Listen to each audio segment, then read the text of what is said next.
بسم اللہ الرحمن الرحیم الحمدللہ رب العالمین والصلاة والسلام علی سیدنا مولانا محمد سید الاولین والآخرین وعلی آلہ واصحابہ اجمعین اما بعد۔ مثنوی معنوی کی آج کی ہماری یہ 63ویں نشست ہے۔ 62ویں نشست میں اس تاجر کی طوطی کے مر جانے کے بعد کچھ باتیں تاجر کی زبانی مولانا روم نے بیان فرمائی، کچھ کام کی باتیں جو ہمارے لیے فائدہ بخش تھیں اس پر تفصیل سے روشنی ڈالی گئی، اور اس کے بعد پھر مولانا روم نے کہا کہ یہ بہت طویل بحث ہے، اگر اس موضوع پر ہم بات کرنے لگیں تو کافی وقت ہو جائے گا، تو اب آؤ پھر واپس ہم اس نیک مرد کے احوال کیا ہوئے، اس طوطی کے مر جانے کے بعد اس کی کیا کیفیت ہوئی، اور اس کے بعد واقعہ کیا ہوا، اس پر ہم پلٹ کر آتے ہیں۔ اب یہاں سے حکایت کی طرف رجوع ہوتے ہیں۔ خواجہ اندر آتش و درد و حنی صد پراگندہ ہمیں گفتی چنی۔ خواجہ سے مراد اس سے پہلے بھی میں نے بیان کیا کہ سردار کے معنی میں ہوتا ہے، تو وہ جو سردار تھا تاجر، وہ آگ، درد اور آواز سے رونا اس کیفیت میں مبتلا ہو گیا۔ اندر آتش آگ، درد اور حنی آواز کرنے کو حنین کہتے ہیں۔ یہ اصل میں عربی لفظ ہے حنین۔ ایک اور ایک لفظ بھی ہوتا ہے عربی کا، حنین ہوتا ہے۔ حنین الگ لفظ ہے، حنین الگ لفظ ہے۔ حنین تو آپ جانتے ہیں مکہ اور طائف کے درمیان ایک وادی ہے جہاں پہ غزوہ حنین ہوا تھا، 8ویں ہجری کا واقعہ ہے یہ، تو اس کو حنین کہتے ہیں۔ لیکن یہاں پر حنین نہیں ہے بلکہ حنین ہے۔ حنین کہتے ہیں منہ سے کسی آواز کا نکلنا۔ عام طور پر فارسی میں کہتے ہیں حنین کے لیے بانگ کردن از شادی و اندوہ، خوشی یا غم کے موقع پر جو آواز بے ساختہ انسان کے منہ سے نکلتی ہے اس کو حنین کہتے ہیں۔ اور عربی زبان میں خروج الصوت من منہ سے آواز کا نکلنا، عام طور پر یہ جو حنین کا لفظ ہے یہ صوت الناقہ اذا حنت، جب اونٹنی اپنے بچے کو یاد کر کے آوازیں نکالتی ہے تو اس وقت اس آواز کو حنین کہا جاتا ہے۔ لیکن یہاں پر جس آواز کا ذکر ہو رہا ہے وہ اس کے درد کی آواز، اس کے طوطی کے مر جانے کی وجہ سے جس طرح کی آوازیں اس کے منہ سے نکل رہی تھیں، انہیں جو کچھ باتیں اس درد میں، اس غم میں اس نے بیان کی، ان ساری باتوں کو مولانا روم حنین سے تعبیر کر رہے ہیں۔ تو یہ جو آگ ہے، جدائی کی آگ، اتنی پیاری طوطی اس کی مر گئی، اس غم کی آگ، اور ایک قسم کا درد، اور اس آگ اس درد کی وجہ سے اس کے منہ سے نکلنے والی آواز۔ تو کہتے ہیں کہ خواجہ اندر آتش و درد و حنین صد پراگندہ ہمیں گفتی چنی، تو یہ تاجر آگ، درد اور رونے کی حالت میں آوازیں نکال رہا تھا، اور سینکڑوں قسم کی پراگندہ باتیں، بہکی بہکی باتیں منہ سے اس کے نکلتے جا رہی تھیں۔ دیکھیے جب آدمی شدت غم میں مبتلا ہوتا ہے تو عجیب عجیب باتیں کرنے لگتا ہے، تو اس کی یہ کیفیت ہو گئی تھی، وہ بہکی بہکی باتیں کرنے لگا تھا۔ گہ تناقض گاہ ناز و گہ نیاز، گاہ سودائے حقیقت گہ مجاز، کبھی متضاد باتیں کرتا تھا، کبھی ایک بات کرتا، کبھی ایک بات کرتا، اور کبھی ناز کرتا، کبھی نیاز کرتا، کبھی اس کی فراق کی باتیں کرتا، کبھی کہتا کہ یہ کیا ہو گیا، ایک قسم کا غم طاری تھا، کبھی اس کو یاد کرتا، یعنی گویا اس کی کیفیت ایسی ہو گئی تھی کہ کبھی حقیقی پاگل پن کا مظاہرہ کرتا اور کبھی بناوٹی، جیسا آدمی دیوانگی کی کیفیت میں کبھی مبتلا ہو جاتا ہے، کبھی بناوٹی چیزیں کرتا ہے، تو ایک عجیب قسم کی متضاد چیزیں اس کے اوپر وارد ہوتی ہیں، تو وہ تاجر کی کیفیت یہ ہو گئی تھی۔ مرد غرقہ گشتہ جانے می کنت، دست را در ہر گیا ہے می زند۔ اب یہ ڈوبنے والا جب ڈوبنے پہ آتا ہے تو کس طرح سے جان توڑ کوشش کرتا ہے اپنے آپ کو بچانے کے لیے، جیسے ہم کہتے نا ہماری زبان میں بھی، ڈوبتے کو تنکے کا سہارا، اسی طرح کی جو ہے مثال دے رہے ہیں آپ۔ تنکے پر ہاتھ مارتا ہے، تنکا بھی اگر دکھتا ہے ڈوبتے آدمی کو تو اس کے اوپر بھی ہاتھ مارتا ہے، کوشش کرتا ہے کہ شاید میں اس کے ذریعے سے بچ جاؤں۔ تو مرنے والا آدمی جس طرح سے اپنی جان کو بچانے کے لیے کوشش کرتا ہے وہ کیفیت یہاں بیان کر رہے ہیں۔ اس تاجر کی ہو گئی تھی۔ تا قدامی دست گیرت در خطر، دست و پائے میزند ازبی میں سر، تاکہ اس خطرے میں اس کی کوئی مدد کرے، اس کی کوئی دستگیری کرے۔ اب یہ پریشان ہو گیا ہے، اتنی قیمتی طوطی اس کی مر گئی ہے، تو مختلف کوششیں کر رہا ہے، کوئی نالا کر رہا ہے، کبھی افسوس کی باتیں کر رہا ہے، تاکہ کوئی اس کی دل جوئی کرے، تاکہ کوئی اس کو سہارا دے، تاکہ کوئی اس کو تسلی دے، تاکہ کچھ نہ کچھ اس کی بات بن جائے۔ وہ اس کی کوششیں کر رہا تھا۔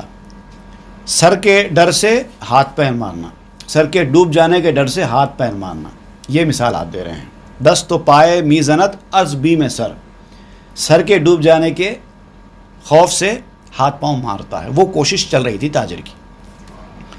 دوست دارت دوست این آشفتگی، کوشش بیہودہ بہ از خفتگی۔ اب مسئلہ کیا ہے کہ جو دوست ہوتا ہے، اب یہاں پر ایک کام کی بات بیان کرتے ہیں کہ جو دوست ہوتا ہے وہ دوست کی اس کیفیت کو پسند کرتا ہے۔ اب اللہ تعالیٰ جو ہے بندے کی یہ جو کیفیت ہے کہ پریشان حالی کی اور تڑپ کی، یہ کیفیت کو پسند کرتا ہے۔ ایک اس کا مطلب یہ ہو گیا۔ دوسرا یہ ہے کہ جو چاہنے والا ہوتا ہے وہ چاہنے والے کی یہ جو کیفیت ہے اس کو پسند آتی ہے، کیونکہ وہ اس کی طرف رجوع ہو جاتا ہے۔ جب ضرورت مند، ایک ہوتا ہے ضرورت مند، ایک ہوتا ہے ضرورت پوری کرنے والا، تو جو ضرورت پوری کرنے والا ہوتا ہے وہ ضرورت پوری کرنا چاہتا ہے، تو وہ چاہتا ہے کہ جو ضرورت مند ہے اس کے پاس آئے، تو اس طرح سے جو ہے یہ پسند ہوتا ہے۔ تو آپ کہتے ہیں کہ جو ضرورت مند ہے اس کو بھی کوشش تو کرنی چاہیے۔ اگر وہ ضرورت مند ہے اور ضرورت پوری کرنے والا اس کا کوئی موجود ہے، وہ چاہتا ہے کہ وہ میرے پاس آئے اور میں اس کی ضرورت پوری کروں، تو اس کو بھی کوشش کرنا چاہیے۔ کوشش بیہودہ بہ از خفتگی، بیکار کی کوشش بھی اگر ہے تو سونے سے تو بہتر ہے۔ بھائی سونے سے تو بہتر ہے نا، سونا تو بالکل لا حاصل ہے، غفلت میں پڑے رہنا تو بالکل بیکار ہے۔ ٹھیک ہے، آپ کی کوشش کام میں نہیں آئی ہوگی، کچھ تو کرو۔ کوشش بیہودہ بہ از خفتگی، سونے سے تو اچھی ہے، بیکار وقت گزارنے سے تو کچھ کرنا بہتر ہے۔ آنکھ او شاہست او بیکار نیست، نالا ازوے ترفقو بیمار نیست۔ جو کہ شاہ ہے، جو کہ بادشاہ ہے، وہ بھی بیکار بیٹھا ہوا نہیں ہے۔ یہاں بادشاہ سے مراد اللہ تعالیٰ مراد لے رہے ہیں۔ اللہ تعالیٰ جس کو کوئی ضرورت نہیں ہے، کسی کی احتیاج نہیں ہے، کوئی ذمہ داری نہیں ہے، کوئی پوچھنے والا نہیں ہے، وہ بھی بیکار نہیں ہے، کچھ کرتا ہے۔ جیسے کہ قرآن مجید میں ارشاد فرمایا گیا، کل یوم ہوا فی شأن، ہر روز وہ ایک نئی شان کے ساتھ جلوہ گر ہے۔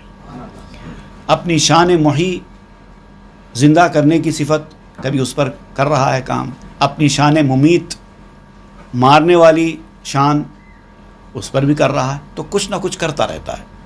تو جس کو ضرورت نہیں ہے وہ جب سب کچھ کرتا ہے، تو جو ضرورت مند ہے وہ ہاتھ پر ہاتھ دھرے کیسے بیٹھتا ہے؟ نالا ازوے ترفقو بیمار نیست، اور جو بیمار ہی نہیں ہے اس کی آوازاری، اس کا رونا، اس کا درد، یہ عجیب بات ہے کہ نہیں ہے؟ اب مثال دے رہے ہیں کہ اللہ تعالیٰ کو کوئی ذمہ داری نہیں ہے، کوئی فرائض نہیں ہے اس کے، لیکن پھر بھی وہ کچھ کر رہا ہے۔ تو اس کی مثال ایسی ہے کہ کوئی بیمار نہیں ہے پھر بھی رو رہا ہے، وہ کیفیت ہے۔ تو اس سے ہم کو سبق سیکھنا چاہیے کہ انسان تو کام کرنے کے لیے پیدا ہوا ہے، اور وہ ہاتھ پر ہاتھ دھرے کیسے بیٹھ سکتا ہے؟ بہر این فرمودہ رحمان ہے پسر، کل یومن ہوا فی شان ہے پسر۔ اب دیکھیے یہاں پر وہی بات بیان کر رہے ہیں، اے بیٹا اسی لیے تو رحمان نے فرمایا ہے۔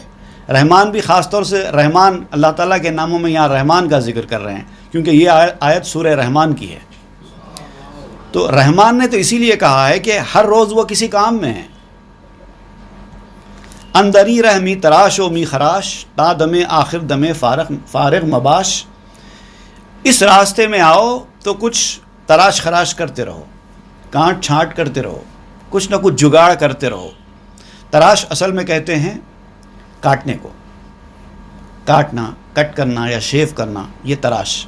اور خراش کہتے ہیں چھیلنا، اسکریچ۔ ہم بھی کہتے ہیں نا، جب زخم آ جاتا ہے تو کہتے ہیں کہ خراش آ گئی، تو خراش چھیلنے کو کہتے ہیں، تراش کاٹنے کو کہتے ہیں۔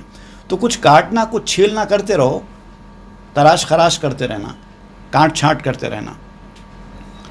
تادم آخر دمے فارغ مباش، آخری سانس تک فارغ مباش، فارغ مت رہو، بیکار مت رہو، فری مت رہو، کسی وقت خالی مت رہو، کچھ نہ کچھ کرتے رہو۔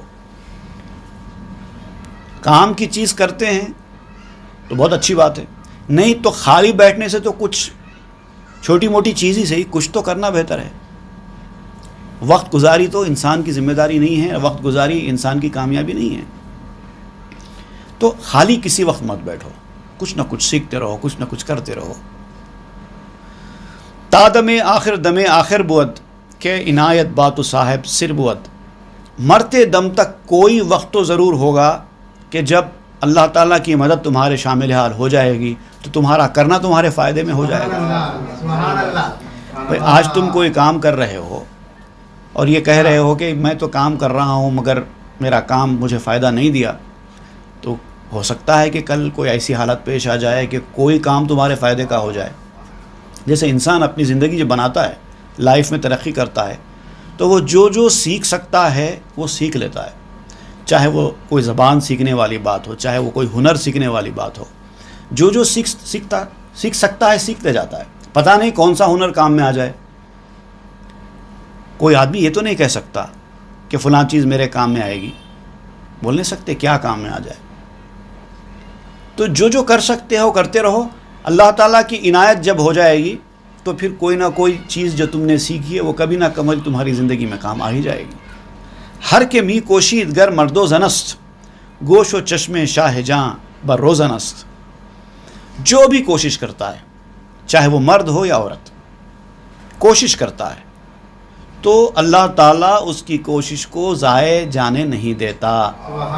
یعنی کہتے ہیں کہ گوش و چشم شاہ، بادشاہ کے کان اور آنکھ، بر روزن است، روزن کہتے ہیں کھڑکی یا پھر آپ کہیے کہ روشن دان جھروکا، تو اس بادشاہ کے آنکھ اور کان جھڑوکے میں بیٹھے ہیں۔ کون بندہ کوشش کرتا ہے میں اس کو دوں۔ ای سخن پایا ندارد اے امو، قصہ توتی و خواجہ بازگو۔ اب پھر تم پلٹ گئے ہو، باتوں میں نکل گئے ہو، آؤ پھر واپس۔ اب یہ باتیں ایسی نکلتی جائیں گی تو نکلتی ہی چلی جائیں گی۔ اے میرے چچا اب یہ بات روک دو، خود سے مخاطب ہو کر کہہ رہے ہیں، اے چچا یہ بات اب روک دو، اس کا کوئی خاتمہ نہیں ہے۔ اب وہ طوطی اور وہ تاجر کے قصے کی طرف پلٹ کر آؤ اور وہ سنا اس کے بعد کیا ہوا، طوطی کے مر جانے کے بعد کیا ہوا کیا۔ بعد ازانش اس قفس بیروں فگند، طوطی ایک پر ریت تا شاخ بلند۔ اب اس کے بعد جب اس نے دیکھا تاجر نے کہ طوطی مر گئی ہے تو اب کیا کریں گے مری ہوئی طوطی کو لے کر، اب افسوس کرنے سے کوئی فائدہ تو ہے نہیں، تو لہٰذا اس نے طوطی کو اٹھا کر باہر لے جا کر پھینک دیا۔ طوطی ایک پر ریت تا شاخ بلند، جیسے ہی طوطی کو باہر لے جا کر پھینکا گیا، طوطی تیزی کے ساتھ اڑتی ہوئی شاخ پر جا کر بیٹھ گئی۔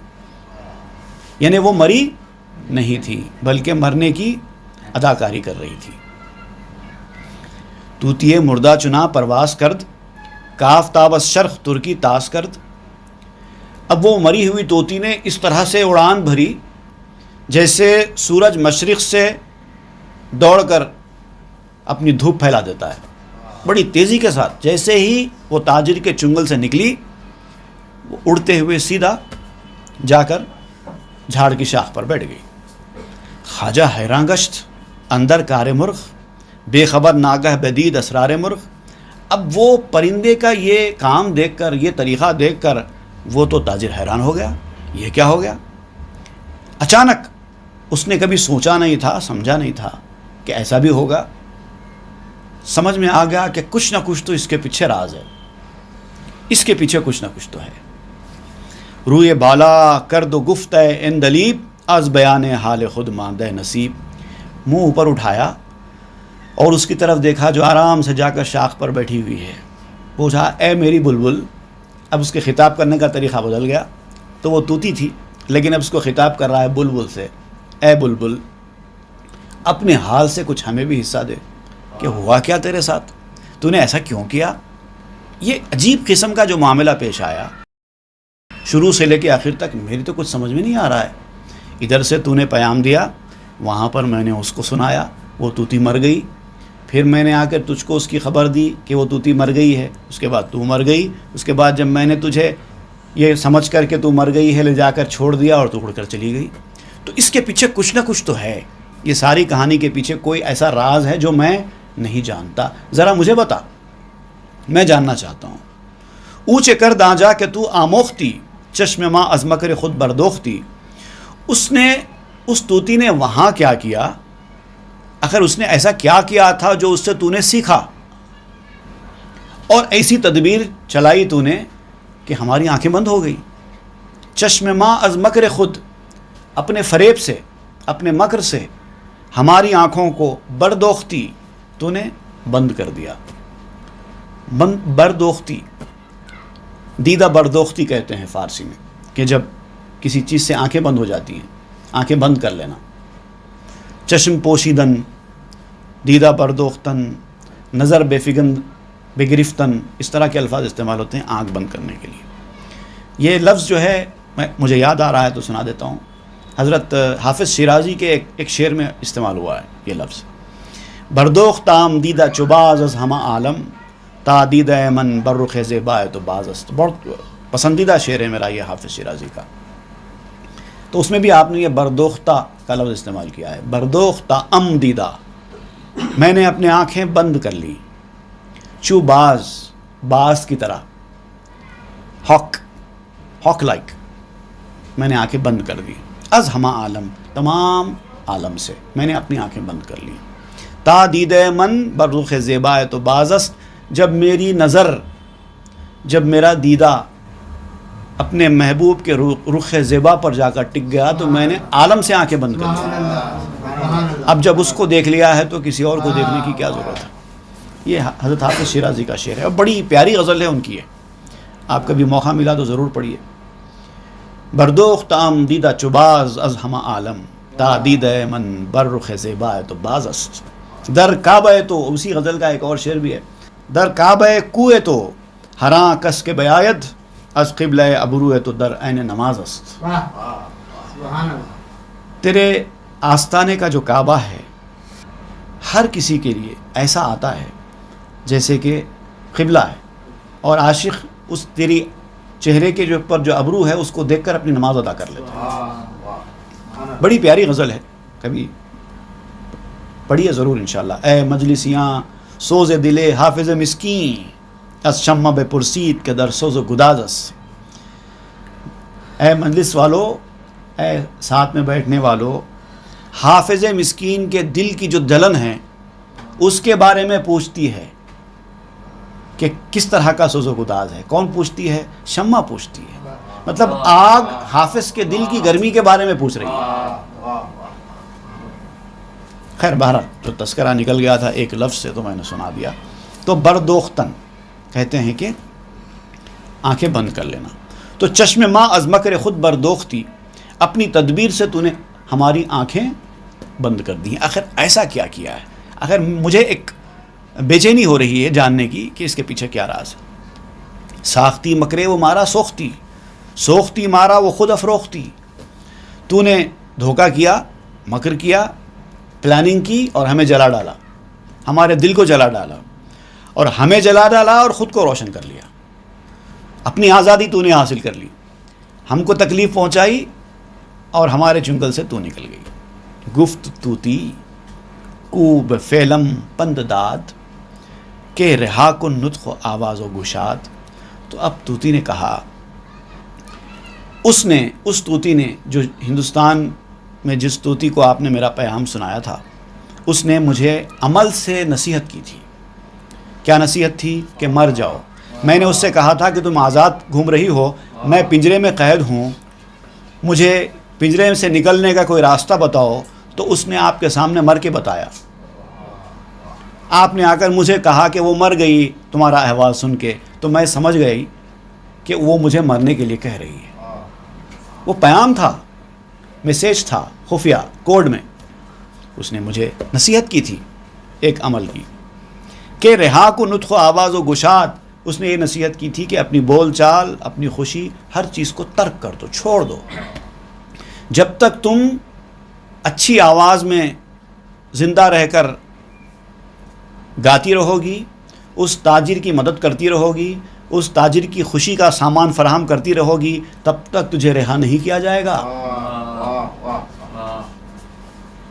ایک اور اردو کا شاعر ہے، وہ اسی مفہوم کو بیان کرتا ہے، خوش نوائی نے رکھا ہم کو اسیر صیاد، ہم سے اچھے رہے صدقے میں اترنے والے۔ ہماری اچھی آواز ہے، اب یہ طوطی کا ہی زبان ہے، ہماری اچھی آواز نے ہم کو پنجرے میں قید کر کے رکھا ہے، صیاد نے ہم کو پکڑ کے ہماری اچھی آواز کی وجہ سے ہم کو پکڑ لیا ہے۔ ہم سے اچھے تو صدقے میں اترنے والے رہے جن کو صدقہ کر کے چھوڑ دیا گیا۔ کووں سے مراد لے رہے ہیں ایسے جانور جن کی اچھی آوازیں نہیں ہوتی، چڑیا، کوے وغیرہ، ان کو کیا کرتے ہیں، لے کے آتے ہیں، وارتے ہیں، ہوا میں آزاد چھوڑ دیتے ہیں۔ تو ہم سے تو اچھے وہ لوگ رہے، ہماری اچھی آواز نے ہم کو قید کر دیا ہے۔ تو یہاں پر یہی پیام مولانا روم دے رہے ہیں کہ اپنی صلاحیتوں کو بند کر کے رکھو۔ اب دیکھیے آگے اور کلیئر میسیج آپ کو دیں گے۔ تو یہاں پر اس کے ساتھ یہ ہوا تھا، اس نے یہ میسیج دیا کہ تو مر جا، جب تجھے تاجر کو پتہ چل جائے گا کہ اب تو کسی کام کی نہیں ہے، تجھے چھوڑ دے گا۔ زاں کے آوازت تورا در بند کرد، خیش او مردہ پے ای پند کرد، کیونکہ تیری آواز نے تجھے قید کرایا ہے، تیری خوبصورت آواز نے تجھے قید کرایا ہے۔ تو اس نے مجھے نصیحت کی کہ اپنے آپ کو مردہ بنا کر کہ تو بھی اس طرح سے مر جا، تجھے چھوڑ دیا جائے گا۔ اصل میں وہ بھی نہیں مری، اصل میں جس طوطی کا تو پہلے میرے سامنے تذکرہ کر رہا ہے کہ وہ طوطی مر گئی، میں نے ایسا کیا پیام دیا کہ وہ مر گئی، اس کے اوپر افسوس کرتا رہا، وہ اصل میں وہ بھی نہیں مری۔ اس نے مرنے کا طریقہ بتایا مجھے، ایکٹنگ کر کے بتایا کہ تو بھی مرنے کی ایکٹنگ کر، تجھے بھی چھوڑ دیا جائے گا۔ یعنی اے مطرب شدہ با عام و خاص، مردہ شو چومن کے تا یا بھی خلاص، اے خاص اور عام سب کو مست کرنے والے۔ اب انسان سے خطاب ہو رہا ہے کہ تو اپنی صلاحیتوں کا، اپنی کمالات کا مظاہرہ کر کے دوسروں کو مست کرتا ہے، اپنے ٹیلنٹ ظاہر کرتا ہے، اپنی ہانکتا ہے، میں یہ کر سکتا ہوں، میں وہ کر سکتا ہوں، میں یہ کر کے بتاتا ہوں، میں وہ کر کے بتاتا ہوں، میرے اندر یہ صلاحیت ہے، میرے اندر یہ قابلیت ہے، یہ کرتا ہے نا۔ ہر انسان کی خواہش ہوتی ہے کہ وہ اپنا پرفارمنس کرے لائف میں۔ تو ان سے خطاب کرتے ہوئے فرماتے ہیں کہ اے خاص و عام کو مست کرنے والے، میری طرح مردہ بن جا تاکہ نجات پائے۔ نجات چاہیے تو اپنی حقیقت کو پوری طریقے سے لوگوں پر ظاہر نہیں کرنا، جتنا لوگوں کے فائدے کی چیزیں ہیں اتنا کرتے جاؤ، اس سے زیادہ نہیں، شان نہیں، شیخی نہیں۔ اگر آپ کی صلاحیتوں سے کسی کو کچھ فائدہ ہو رہا ہے تو بس اتنا، اس کے علاوہ شیخی کرنے کے لیے، صلاحیتوں کا مظاہرہ کرنے کے لیے، اپنے آپ کو ہائی لائٹ کرنے کے لیے اگر تم کوئی اس طرح کا کام کرو گے تو یہ تمہارے لیے ہی پریشانی کا باعث بنے گا۔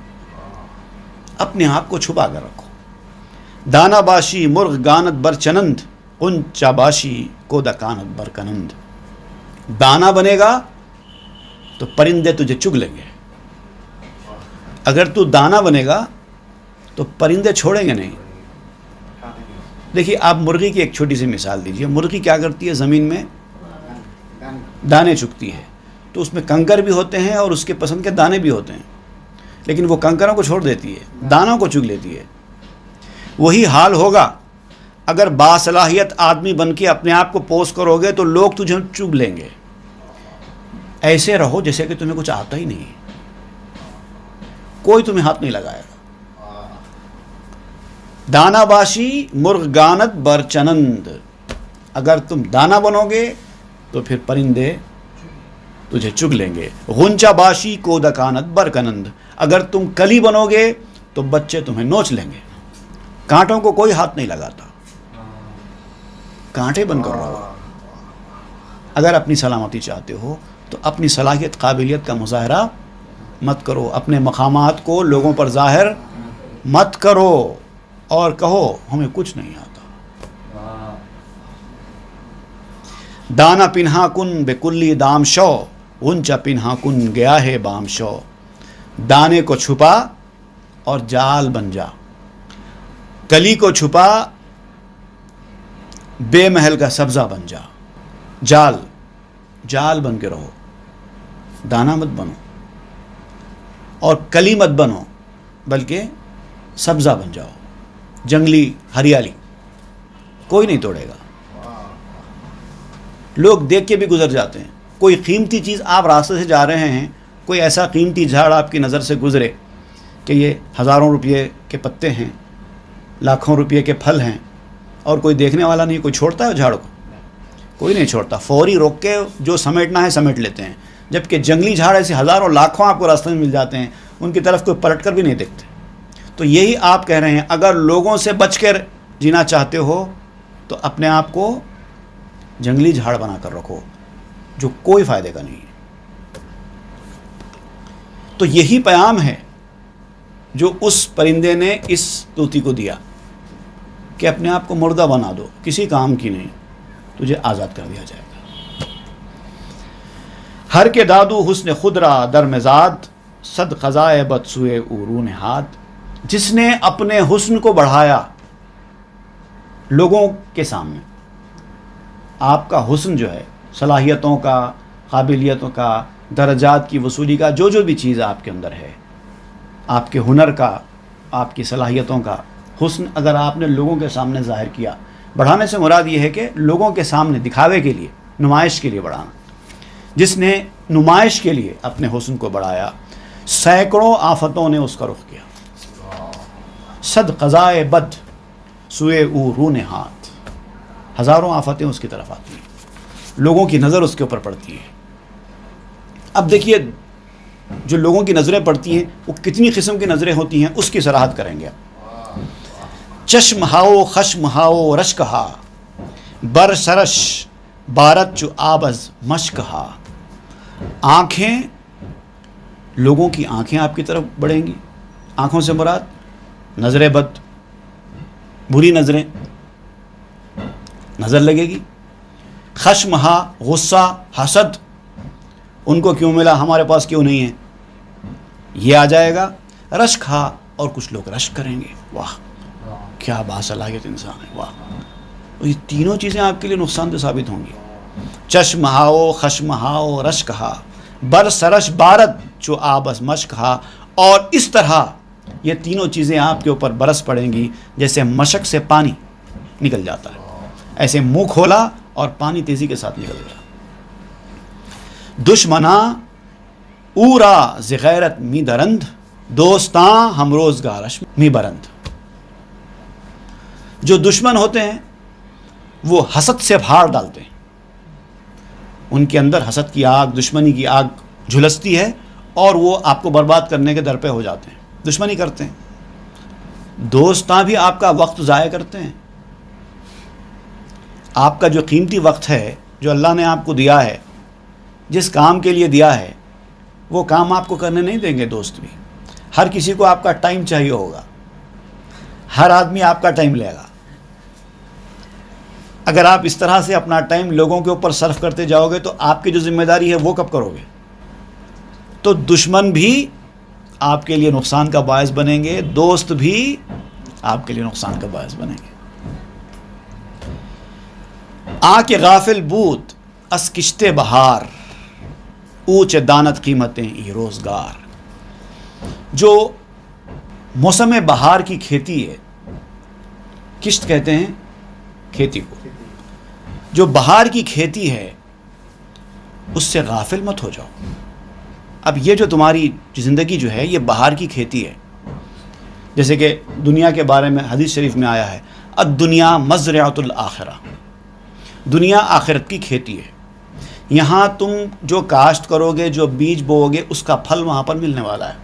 تو جب تک تم دنیا میں ہے، آخرت کی کھیتی کرتے رہنا، بعد میں جب آنکھیں بند ہو جائیں گی تو ختم ہو جائے گا، میٹر ڈاؤن، اب کچھ نہیں کر سکتے۔ جو کرنا ہے جب تک زندہ ہے تبھی کرنا ہے۔ تو کھیتی کرنے کی ذمہ داری ہماری ہے، اور ہم کھیتی کرنے کے بجائے اگر اپنے فن کا، اپنی صلاحیتوں کا، اپنے ہنر کا مظاہرہ کرتے رہیں گے تو ایک تو دشمن آپ کو جینے نہیں دیں گے، دوسری طرف دوست آپ کو آپ کا کام کرنے نہیں دیں گے۔ آ کے غافل بود از کشت بہار، جو موسم بہار کی کھیتی سے غافل ہو جائے، اونچے دانت قیمتیں ای روزگار، وہ اس وقت کی قیمت کیا جانے گا جو ضائع کر رہا ہے. وہ تو بعد میں پتہ چلے گا کہ مجھے یہ کرنا تھا اور میں نے وقت گنوا دیا. در پناہ لطف حق باید گریخت، کو ہزاراں لطف پر ارواح ریخت. اللہ کی مہربانی کی پناہ میں آنا چاہیے، جس نے روحوں پر ہزاروں مہربانیاں کی ہیں. عالم ارواح سے اب تم کو جنت میں داخل ہونا ہے. جنت عالم ارواح سے بھی اچھا مقام ہے، اور اس کے لیے تم کو دنیا میں بھیجا گیا ہے، ورنہ تم عالم ارواح میں تو بڑے مزے میں تھے. عالم ارواح was a better place and this world is a bad place, اور جنت از بیسٹ پلیس. تو آپ کو بیٹر سے بیسٹ کی طرف لے جانے کے لیے بیڈ پلیس میں لایا گیا ہے، تاکہ یہاں پر آپ کچھ کر لیں تو آپ بیسٹ پلیس کے لائق بن جائیں. یہ آپ کی ذمہ داری ہے. اور اگر نہیں کر سکے تو پھر بیٹر پلیس سے آپ سیدھا ورسٹ پلیس پہ چلے جائیں گے. اب مسئلہ بڑا نازک ہے. آپ ایک اچھے مقام پر تھے، وہاں سے آپ کو اس دنیا میں لایا گیا ہے. اب یہاں پر آپ نے اس دنیا میں کھیتی کر لی، اچھا کر لیا، تو پھر بیٹر سے بیسٹ کی طرف چلے جائیں گے، اور اگر نہیں کیا تو پھر بیٹر سے ورسٹ کی طرف چلے جائیں گے. تو بڑا نازک مسئلہ ہے نا. تو اللہ نے روحوں پر مہربانیاں کی ہیں دنیا میں بھیج کر، اور دنیا کو کھیتی بنایا آخرت کی، تاکہ یہ لوگ دنیا میں کچھ اپنے لیے جمع کر لیں، کچھ کھیتی کر لیں، اور جنت میں جا کے اس کا پھل کھائیں. تا پناہ یا بھی آگاہ چے پناہ، آب و آتش مر ترا گردت سپاہ. اور اس وقت تک تیری یہ ذمہ داری ہے جب تک کہ تو اللہ کی پناہ میں نہ آ جائے، تب تک تجھے یہ کرنا ہے. چے پناہ، اور پناہ ہے کیا چیز؟ آب و آتش مر ترا گردت سپاہ. جب پناہ میں کوئی بندہ اللہ تعالیٰ کی آ جاتا ہے تو اب پانی اور آگ بھی اس کے سپاہی بن جاتے ہیں. پانی کی صلاحیت، پانی کی کوالٹی ڈبانے کی ہے، پانی میں آدمی ڈوب جاتا ہے. آگ کی کوالٹی جلانے کی ہے، اس سے بھی آدمی جل کے مر جاتا ہے. تو یہاں پر بھی جان کا خطرہ ہے، وہاں پر بھی جان کا خطرہ ہے. لیکن جب اللہ کی پناہ میں کوئی آ جائے تو پانی اس کی جان بچانے کا ذریعہ بن جاتا ہے، بلکہ آپ کا سپاہی بن جاتا ہے. آگ آپ کی جان بچاتی ہے، بلکہ آپ کا سپاہی بن جاتی ہے. شرط یہ ہے کہ اس کی پناہ میں آ جائے. جو چیز لوگوں کی جان لینے والی ہے وہ آپ کی جان بچانے کا کام کرے گی، وہ آپ کی مدد کرے گی، آپ کا سپاہی بن جائے گی، آپ کے آرڈر پر چلے گی. اب کیسے ہوگا یہ؟ آگ اور پانی کیسے آپ کے سپاہی بن سکتے ہیں؟ اس کی صراحت کریں گے. نوح و موسیٰ را نہ دریا یار شد، نئے بر آدھا شاں بکی قہار شد. کیا نوح اور موسیٰ علیہ السلام پر دریا مہربان نہیں ہوا تھا؟ ایسا بڑا طوفان آیا، نوح علیہ السلام محفوظ رہے. نہ صرف وہ محفوظ رہے بلکہ ان کے ساتھ جتنے تھے سب محفوظ رہے. موسیٰ علیہ السلام سمندر میں سے کیسے محفوظ نکل کر چلے گئے؟ پانی نے ان کی حفاظت کی. نئے بر آدھا شاں بکی قہار شد. کیا ان کے دشمنوں پر ان دونوں نے قہر نہیں برسایا؟ ان کی حفاظت کی، ان کے دشمنوں پر قہر برسایا. یہی پانی اور یہی آگ. آتش ابراہیم را نیقل آبود، تا براورد از دل نمرود دود. کیا ابراہیم علیہ السلام کے لیے آگ کھلا نہیں بنی تھی؟ یہاں تک کہ نمرود کے دل سے اسی آگ نے دھواں اٹھا دیا. اس کے دل سے دھواں نکلنے لگا. ہائے یہ کیا ہو گیا؟ میں نے اتنی خطرناک آگ دہکائی اور ابراہیم کو کچھ نہیں ہوا. اس کے دل سے دھواں نکلنے لگ گیا. کوہ یحییٰ را نسوء خیش خواند، خاسدانہ شرا بزخم سنگ راند. کیا پہاڑ نے یحییٰ علیہ السلام کو اپنی طرف نہیں بلایا تھا؟ وہ بھی تو پتھر تھا.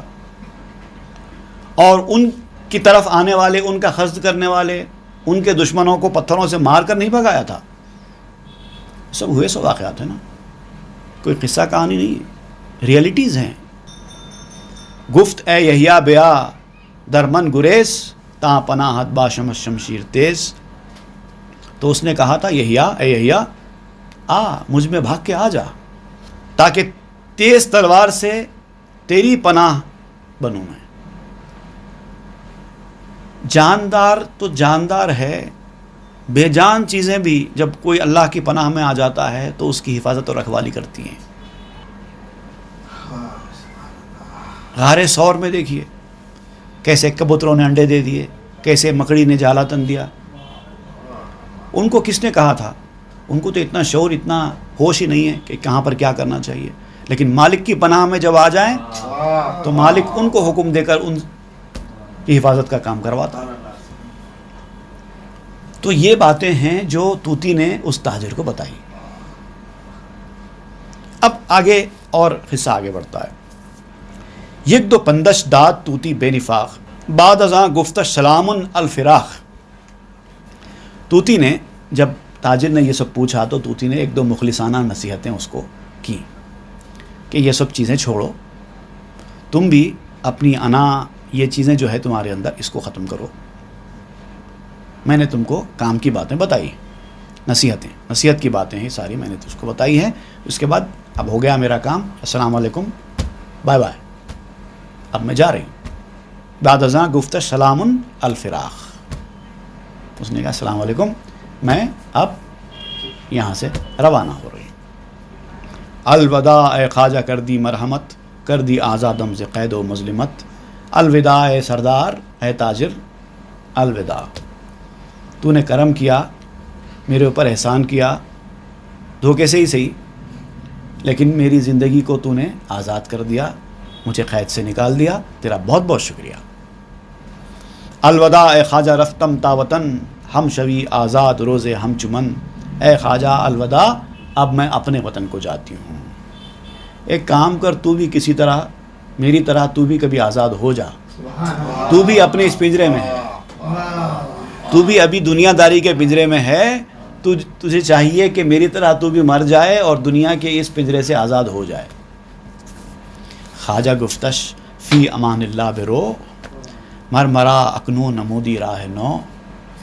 تو اس سردار نے کہا، تاجر نے، فی امان اللہ، اب جا، اب کیا کر سکتے، میرے ہاتھ سے تو نکل چکی ہے، اب سوائے فی امان اللہ کہنے کے، اللہ حافظ، خدا حافظ کہنے کے، اور میں کر بھی کیا سکتا ہوں، کہہ بھی کیا سکتا ہوں. مرمرا اکنو نمودی راہ نو، مگر یہ ہے کہ تو نے مجھے بہت کام کی بات بتائی ہے، نئی راہ تو نے مجھے دکھائی ہے. اب تک میں بڑا غافل تھا، لیکن تو نے مجھے اچھا سبق سکھایا ہے. سوئے ہندوستان اصلی رو نہاد، بعد شدت اسفرہ دلگشت شاد. اب وہ طوطی وہاں سے اڑ کر اپنے اصلی وطن جو ہندوستان، اس کا اصلی وطن ہندوستان تھا، وہ ہندوستان کی طرف نکل پڑی. سختی کے بعد جو خوشی اس کو حاصل ہوئی، بعد شدت اسفرہ، ایک دور میں وہ سختی میں گزر رہی تھی نا، پنجرے میں تھی، بڑی سختی میں تھی، اب اس کے بعد وہ خوشی سے دلگشت شاد، اب اس کا دل خوش ہو گیا. خواجہ باخود گفت این پندے منست، راہ او گیرم کے ای راہ روشنست. اب یہ خواجہ نے، سردار تاجر نے اپنے آپ سے کہا کہ یہ میرے لیے بڑی نصیحت ہے. وہ چلی تو گئی لیکن مجھے ایک کام کی بات بتا کر گئی. اب ظاہر بات ہے کہ میں اب اس کا یہ راستہ اختیار کروں گا. یہ واضح ہے بات، اب کلیئر ہے.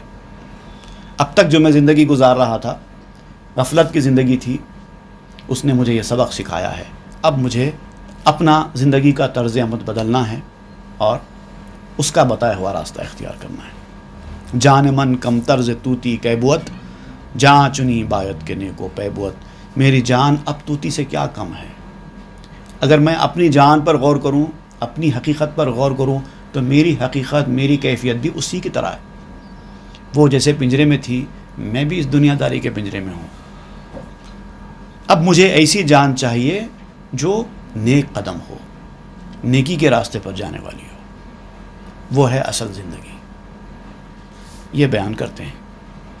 اب اس کے بعد چونکہ یہاں پر بات نکل گئی ہے لوگوں کی، ہماری ساری زندگی لوگوں کی طرف ہے نا، لوگوں پر نظر رکھتے ہوئے ہم زندگی میں سب کام کرتے ہیں.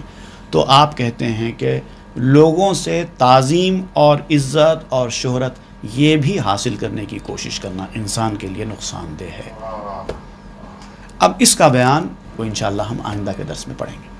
وصلی اللہ تعالیٰ علی خیر خلقہ سیدنا محمد و آلہ و صحبہ اجمعین والحمد للہ رب العالمین.